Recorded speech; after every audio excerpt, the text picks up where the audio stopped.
ہیلی copter کی تیز آواز نے اس دبئی کے ریگستانی علاقے میں رفتار پیدا کیا۔ اس کے پروں کے چلنے کی تیز آواز ان کے کانوں کے پردے پھاڑنے لگی۔ سب کی نظر اس میں سے اترنے والے اس خاص شخص پر تھی جس کا انتظار انہیں کب سے تھا۔ ابھی ہیلی کاپٹر زمین سے کچھ دوری پر تھا کہ اس نے باہر جمپ لگائی تو سپاٹ کھڑا ہوا۔ ریت پڑنے سے اس کے چمکتے بوٹ تک دھندلا گئے۔ وہ اس جانب بڑھنے لگا جہاں اس کے لیے انتظار ہو رہا تھا۔ ایک قلبی لباس پہنے جس کے گلے میں موٹی موٹی سونے کی انگنت چینز تھی، وہ اپنی دونوں بازو پھیلائے اس کے استقبال کے لیے آگے بڑھا۔ ویلکم ٹو دبئی کوبرا، اس نے کہا۔ کوبرا نے ایک سخت نگاہ اس پر ڈالتے ہوئے ہاتھ کے اشارے سے اسے وہیں روکا۔ ہم آپ کے ساتھ دیر کر کے خود کو خوش نصیب تصور کریں گے، اس نے کوبرا کو کہا اور قیمتی شراب سے بھرا گلاس اس کی طرف بڑھایا۔ اس نے ابرو اٹکا کر تیکھی نگاہ اس پر ڈالی۔ سر یہ شوق نہیں رکھتے، اس کا ماتحت جلد سے بیچ میں بولا۔ اس لڑکی کے ساتھ ایک نیگرو بیٹھا جو اس کا ساتھی تھا۔ سگریٹ کا کش لیے اس کا دھوا گول گول گھماتے ہوئے اس کی پھینکنے لگا۔ اس کی حرکت پر کوبرا نے چند پل کے لیے آنکھیں بند کر کے کھولے تو وہ ضبط کی شدت سے سرخ ہو چکی تھی۔ اس نے کوبرا کی طرف دیکھا تو جلدی سے سگریٹ بجھا کر دور پھینکی۔ لاہور کے ایک اعلیٰ اور مہنگے ترین شادی ہال میں سیرپ اور منہاج پینکا اور ریزرویشن دونوں فنکشن اکٹھا ہی ایک ہی دن رکھا گیا، اور آج میڈیا کو بھی اس شادی میں شرکت کے لیے مدعو کیا گیا تھا۔ آخر کو ایک بزنس ٹائکون کی اکلوتی بیٹی کی شادی تھی۔ ہال میں جابجا قدادم آئینے آویزہ تھے۔ ہال میں لگے ابنوسی فانوس آنکھوں کو چندیا رہے تھے۔ ہر چیز اپنے معیار کا منہ بولتا ثبوت تھی۔ سب دوست بھی اکٹھے ہو کر شادی ہال پہنچ چکے تھے۔ اذان حسان اور ہارو نے بلیو جینس پر وائٹ شرٹس اور اس پر ہر ایک نے مختلف کلر کی ویسٹ کوٹ پہن رکھی تھی۔ اذان نے بلیو، حسان نے بے اور ہارو نے میرون سیمل اور آئیلاف نے لان پھیردار فراق اور بڑے بڑے دوپٹے گلے میں ڈال رکھے تھے۔ سیمل نے اذان سے بیچن بلیو کلر کی فراق پہن رکھی تھی۔ نیچرل میک اپ کیے وہ دونوں بہت پیاری لگ رہی تھی۔ منک آج بھی بلیک کبائے میں تھی۔ تم آج بھی اسی میں آئی ہو، سیمل نے منک کو دیکھ کر کہا۔ تم اگر مجھے ساتھ رکھنے میں اور اڑنیس فیل ہو رہی ہے تو میں یہاں سے چلی جاتی ہوں، منک نے اسے کہا۔ وہ اٹھی تو آئیلاف نے اس کا ہاتھ پکڑ کر روکا۔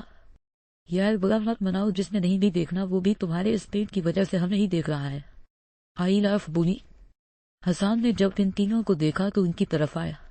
حسان بھائی آپ پلیز مجھے سیرت کے پاس برائڈل روم میں لے جائیں گے، منک نے اسے کہا۔ آؤ میں تمہیں لے جاتا ہوں۔ منک برائڈل روم میں آئی تو سیرت دلہن بنی تیار بیٹھی تھی۔ اس نے ریڈ کلر کی میکسی پہنے جس پر بھاری کاپر نگینوں کا کام ہوا تھا، سر پر کاپر نیٹ کا دوپٹہ لیے، سرخ نگینوں سے جڑی جیولری پہنے، سر پر خوبصورت کندن اور موتیوں سے بنی ماتھا پٹی لگا، بہت دلکش لگ رہی تھی۔ ماہر بیوٹیشن نے اس کے نوخیز حسن کو مزید 4 چاند لگا دے تھے۔ منک اس کے پاس جا کر اس کے گلے لگی اور دونوں آپس میں باتیں کرنے لگے۔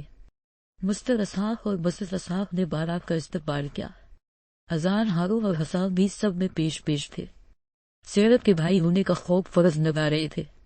منہاج نے بلیک کلر کی دیدہ زیب شیروانی زیب تنگ کر رکھی تھی، بلیک ہی کامدار خسا اور بلیک اور گولڈن کلا پہن رکھا تھا۔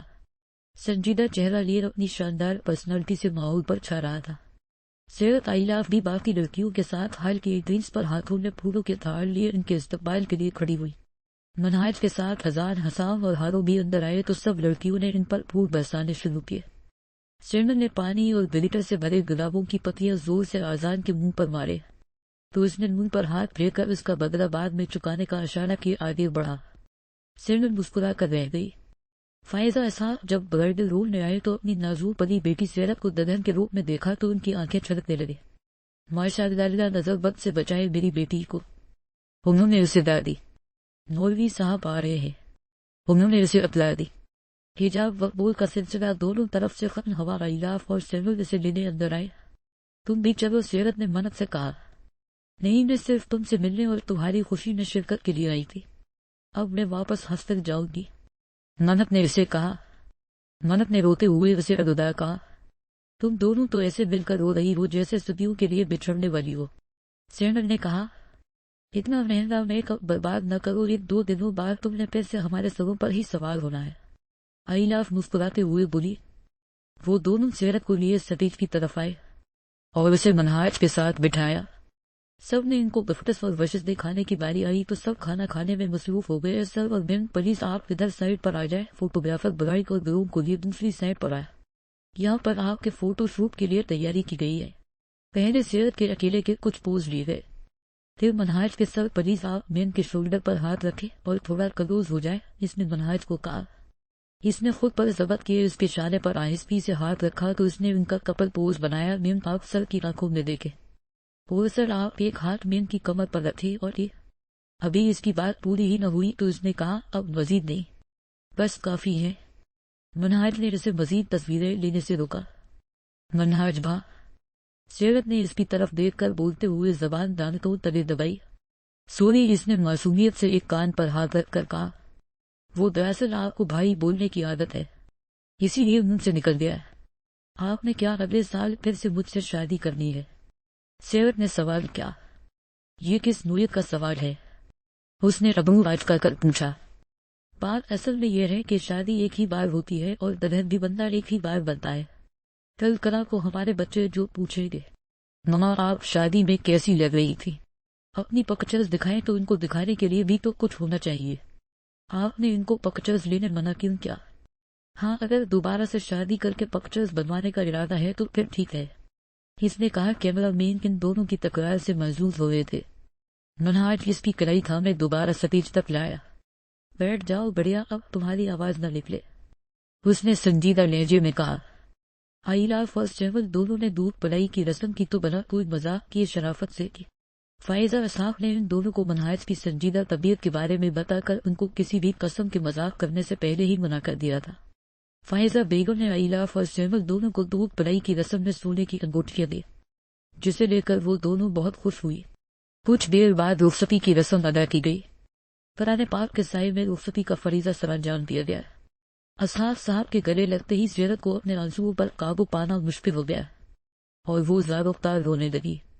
فائزہ اس وقت خود اپنی بیٹی کی وقتی جدائی پر آبدیدہ تھی، مگر انہوں نے آگے بڑھ کر اس کے آنسو پونچھے اور اسے اپنے ساتھ لگا کر تسلی دی. حفظہ بیگم نے اپنی نئی نویلی بہو کے گھر قدم رکھتے ہی دلیز پر تیل بہایا، اس کی نظر اتاری اور صدقہ کیا. کچھ رسموں کے بعد اسے منہاج کے کمرے میں پہنچا دیا گیا. بیٹھے بیٹھے اس کی کمر دکھنے لگی تو اس نے پیچھے پڑے تکیے سے ٹیپ لگائی. تھکاوٹ کے باعث پتہ ہی نہ چلا کب اس کی آنکھ لگ گئی. منہاج کمرے میں آیا تو وہ سامنے اس کے بستر پر اپنا معصوم نوخیز حسن پھیلائے دنیا جہاں سے غافل تھی. اس نے اپنے کپڑے لیے اور واش روم کی طرف بڑھا. واش روم کا ڈور کھلتے ہی سیرت کی آنکھ کھلی تو وہ جلدی سے اٹھ کر سیدھی ہو کر بیٹھ گئی. منہاج چینج کیے باہر آیا تو اسے اپنے انتظار میں بیٹھے پایا. بڑھیا جاؤ تم بھی چینج کرو، تھک گئی ہوگی، اس نے سیرت کو کہا. مگر وہ اپنی جگہ سے ٹس سے مس نہ ہوئی اور اس کی طرف دیکھنے لگی. منہاج آ کر بیڈ پر اس کے پاس بیٹھا تو پوچھا کیا ہوا. اس نے حیران نظروں سے منہاج کی طرف دیکھا. اب یہ بھی میں بتاؤں کہ کیا ہوا؟ اس نے منہ پھیلا کر کہا. جب تک بتاؤ گی نہیں پتا کیسے چلے گا، اس نے ٹیڑھے ہوئے لہجے میں پوچھا. میری سب دوستوں نے میری تعریف کی تھی کہ میں کتنی پیاری لگ رہی ہوں اور جس کے لیے تیار ہوئی اس نے تو میری تعریف میں ایک لفظ نہیں کہا. ناول میں تو جب ہیرو کمرے میں آتا ہے ہیروئن کی تعریف میں زمین آسمان کے قلعے ملا دیتا ہے اور ایک میری لائف کے ہیرو ہے. آخری لفظ کس نے دل میں ہی کہا. مجھے یہ میک اپ وغیرہ سے سخت الرجی ہے، تمہیں پتا ہے اس میں کیسے کیسے وزر کیمیکلز کی ملاوٹ ہوتی ہے. اس نے سیرت کو ڈرایا.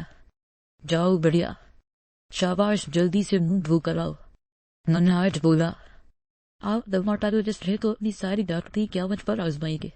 اس نے تیکھی نگاہوں سے اس کی طرف دیکھا اور میری منہ دکھائی. اس نے اپنا ہاتھ آگے کیا. منہاج اٹھ کر کھڑا ہوا پر کپبورڈ سے ایک مخملی باکس نکالا اور اس کی بہایا. اب یہ نہ کہنا ناول کا ہیرو اسے کسی جدید طرز سے پہناتا بھی ہے. تم کیا یونیورسٹی بکس پڑھنے جاتی ہو یا ناول پڑھنے؟ اس نے خشمگین نگاہوں سے اسے گھورا. سیرت نے اس کے ہاتھ سے باکس لے کر سائڈ ٹیبل پر رکھا. کمرے میں گلاب اور موتیے سے سجی مسیری کو ہاتھ مار کر زاور سے پیچھے کیا اور کپبورڈ سے نائٹ ڈریس لیے چینجن روم میں چلی گئی. واپس آئی تو منہاج کروٹ لیے بستر پر سو چکا تھا. اس نے بھی لائٹ آف کی اور بستر پر دراز ہوئی. کچھ دیر بعد منہاج کو اپنی تانبوں پر وزن محسوس ہوا تو دیکھا سیرت کی ٹانگیں اس پر تھی. اس نے آہستگی سے اسے اٹھا کر پیچھے کیا اور خود ذرا ہٹ کر بستر کے کونے پر لیٹ گیا. سیرت کو پورے بستر پر رات کو گھومنے کی عادت تھی. اس نے بل لیا تو کچھ دبنے کی بھاری سی آواز آئی۔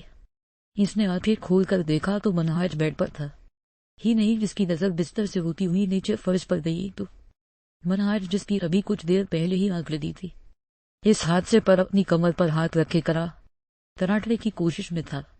آپ یہاں نیچے کیا کر رہی ہیں؟ اس نے آنکھوں میں حیرت بھرے اس سے پوچھا۔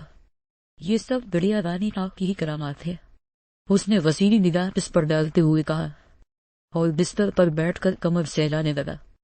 جاؤ میرے لیے چائے بنا کر لاؤ، اس نے کہا۔ وہ ادھر ادھر دیکھنے لگی۔ کمرے میں تمہارے علاوہ کوئی اور ہے؟ منہاج نے اسے دیکھتے ہوئے کہا۔ تم سے ہی کہہ رہا ہوں، چائے بنانے کا۔ تمہاری وجہ سے میری نیند خراب ہو گئی ہے، اگر ایک بار میری نیند خراب ہو جائے تو سر میں شدید درد ہوتا ہے، اس کے ٹھیک ہونے کے لیے چائے کی ضرورت ہے۔ یہ کیا بات ہوئی، پہلے ہی رات ہوئی اپنی دلہن سے چائے بنواتا ہے؟ دنیا کے سب سے انوکھے ہسبینڈ ہیں آپ تو، اس نے منہ بناتے ہوئے کہا، اور مجھے چائے بنانا نہیں آتی۔ انفکر مجھے کچن کا کوئی کام بھی نہیں آتا، مما نے کبھی کرنے ہی نہیں دیا۔ آپ اپنی معصوم سی گڑیا سے کام کروائیں گے؟ اس نے یہ کہتے ہوئے معصومیت کے سارے ریکارڈ توڑے۔ اچھا ٹھیک ہے، بیٹھ جاؤ، اس نے سیرت کو کہا۔ اب تو اتنی جلدی نیند نہیں آنے والی، تم بتاؤ یونیورسٹی میں کون سے سبجیکٹ کا کون سا ٹاپک سمجھ نہیں آیا، اس کے بارے میں سمجھاتا ہوں، اس نے سنجیدہ لہجے میں کہا۔ سیرت نے رات کے اس وقت پڑھائی کا سن کر مصنوعی جمائی گی۔ آپ کو نیند نہیں آ رہی تو کیا مجھے بھی نہیں آئے گی؟ مجھے تو سخت قسم کی نیند آ رہی ہے۔ ریڈ نائٹ کس نے سر تک اپنا آپ اس کی کڑی نظروں سے بچنے کے لیے کمبل میں چھپایا۔